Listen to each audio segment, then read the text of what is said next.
A Prince Freddie sleep story. The secret language of sandcastles. Someone had built an enormous sandcastle overnight. Prince Freddie found it during his morning patrol, stopped, and stood in front of it for a long moment. The towers were precise, the walls smooth, the moat a clean channel that filled with water when the waves came in. Sea glass had been pressed into the walls for windows. A driftwood drawbridge sat at the entrance.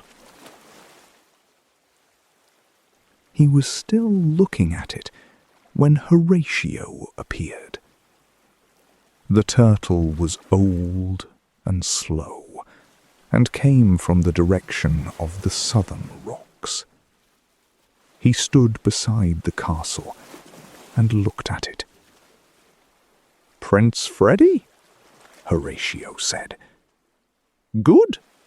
You found it. You built this?"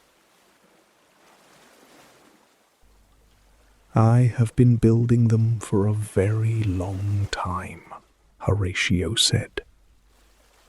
"Every 100 years, on this stretch of coast, something happens." Freddie looked at the castle. "What will happen?" "Stay," Horatio said. Freddie stayed. They sat together through the afternoon. The shadow lengthened. The light turned everything briefly golden. As the sun touched the horizon, the air shifted.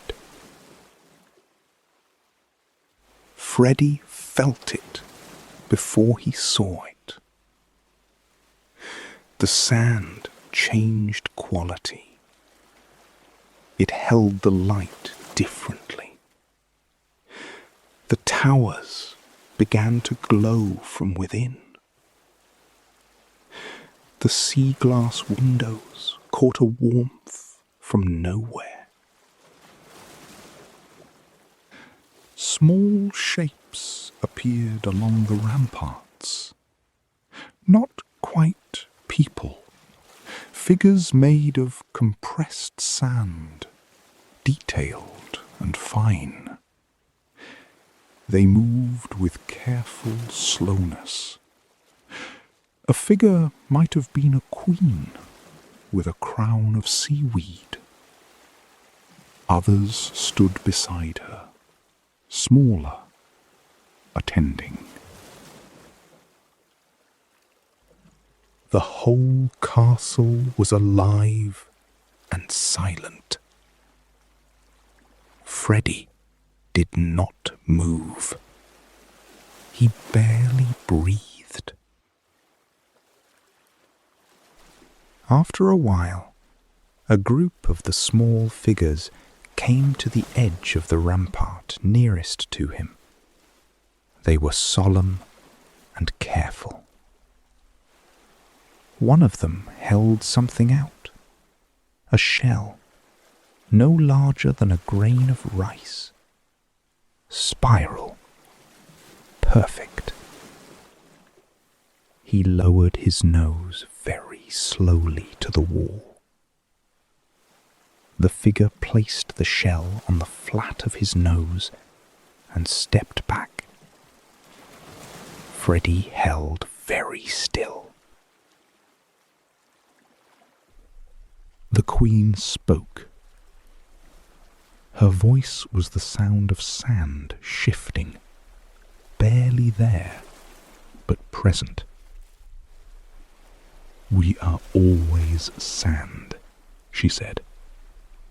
"But for one night, every 100 years, we get to remember we are also something else. Thank you for being here to see it. What will happen at midnight? Freddie said. We will go back to being the beach, she said, which is also beautiful. The castle held until the moon was high. Then, slowly, the glow faded. The figures went still. The windows dimmed. The sand relaxed back into itself, grain by grain, until it was just a castle again, waiting for the tide. Horatio was already moving, slowly, back toward the southern rocks. Freddie walked home slowly. The shell medal rested against his chest. The cottage was warm and quiet. His human was in bed, a page still turning. Freddie climbed up with a quiet groan. He circled once, twice, 3 times. Then his back end went down first. His front followed. His nose found the covers. His human's hand moved across his back, unhurried, gentle. One long, quiet breath. Outside, the waves moved slowly. They smoothed the castle's traces. They kept its secrets safe. The end. Sleep well, Prince Freddie. The tide is almost there.